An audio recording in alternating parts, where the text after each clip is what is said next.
Hi friends, Konkan सफर नंतर आता आम्ही वसई एक्सप्लोरिंग करायला सुरुवात केली आहे आणि सुरुवात आम्ही स्वामींच्या मठापासून करत आहोत। आणि आता स्वामींच्या मठाजवळ जाता जाता आम्हाला एवढा सुंदर ताज्या भाज्या दिसल्यात ना, तुम्ही पाहू शकता। ताज्या भाज्या आलेल्या आहेत, तुम्ही पाहू शकता। मुळा आहे, फरस मुळा आहे, मेथी आहे आणि लाल माठ आहे, वांगी आहेत, केळी आहेत, फ्लावर सुद्धा आहेत। आणि ना झाडांच्या शेजारी आहे ना त्या लोकांनी मस्त मखमल म्हणजे गोंड्याची झाडं पण लावलेली आहेत, तुम्ही पाहू शकता। दोन शेती कशा एकत्र करायची, भाज्यांबरोबर फुलांची, तीही अशी अशा सुंदर अशा वातावरणात अगदी सगळीकडे धुके पसरलेले आहेत, मस्त गारगार वाटतंय। आम्ही चाललोय स्वामींच्या मठामध्ये, खूप छान वाटतंय। म्हणजे सुंदर संध्याकाळ बोलावी ना, परफेक्ट संध्याकाळ तीही अशी।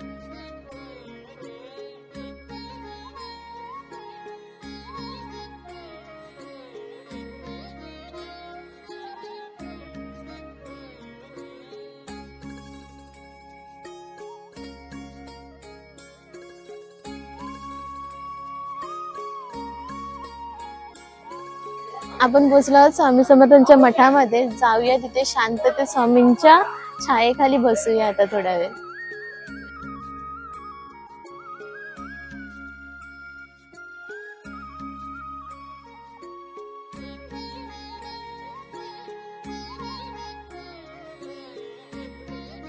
सुंदर असं दर्शन झालेलं आहे। आल्या आल्या आम्हाला स्वामींची आरतीही भेटली। आरती झाल्यावरती स्वामींच्या सानिध्यामध्ये आम्ही 10-15 मिनिटं बसलो आहे। खूप छान वाटलंय, मन शांत झालंय। आणि आल्याला तुम्ही पाहू शकता उजव्या बाजूला अगदी अष्टविनायक आहे, तिथे खाली साईडलाच तिथे कडुलिंबाचं झाड आहे, तिथे देवारा आहे, साईबाबांची मूर्ती विराजमान आहे।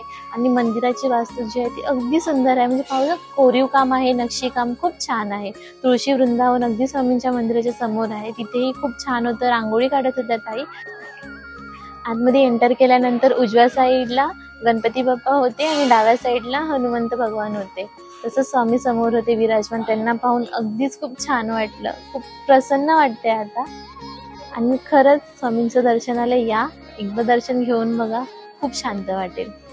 29 फेब्रुवारीला स्वामी भवनाचं उद्घाटन आहे, तिथे महाप्रसाद होतो, त्याचं सुद्धा उद्घाटन आहे, म्हणजे नूतनीकरण करून उद्घाटन केलेलं आहे। पाहू शकता खूप सुंदर वास्तू आहे।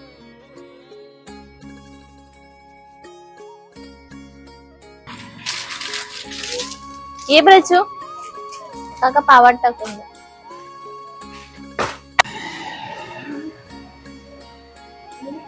मठापासून बाहेर आल्यावर राईट मारल्यावरती अगदी समोर अशोक वडापाव दुकान आहे, ते तुम्ही ना वडापाव खाऊ शकता। खूप सुंदर टेस्ट आहे, खूप छान आहे। म्हणजे आम्ही 1-2 वेळा खाल्लंय येऊन इथे, आता परत आलो आहे। तुम्ही नक्की एकदा ट्राय करून बघा। मठातून बाहेर आलो आणि फिरता फिरता आम्ही इथे आलो वॉफल हब मध्ये।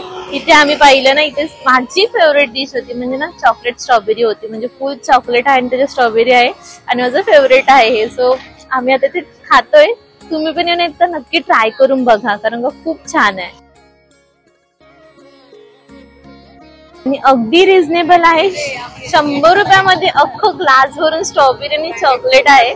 मी तर खूप खुश आहे, कारण का मला हे खायला भेटतंय। तुम्ही नक्कीच एकदा येऊन ट्राय करून बघा वॉफल हब मध्ये वसईला। स्टेशन पासून 15 मिनिटाचा रस्ता आहे, 15 पण नाही 10 मिनिटं आहेत। मी बाईकने आलं तर 5। आणि ह्याच जोडीला ह्यांच्याकडे अजून वॉफल्स आहेत, पॅनकेक्स आहेत, म्हणजे खूप छान छान व्हरायटी आहे। तुम्ही नक्की येऊन एकदा ट्राय करून बघाच, कारण का टेस्ट खरंच खूप छान आहे। मला तरी खूप आवडली, तुम्हालाही आवडेल, नक्कीच या।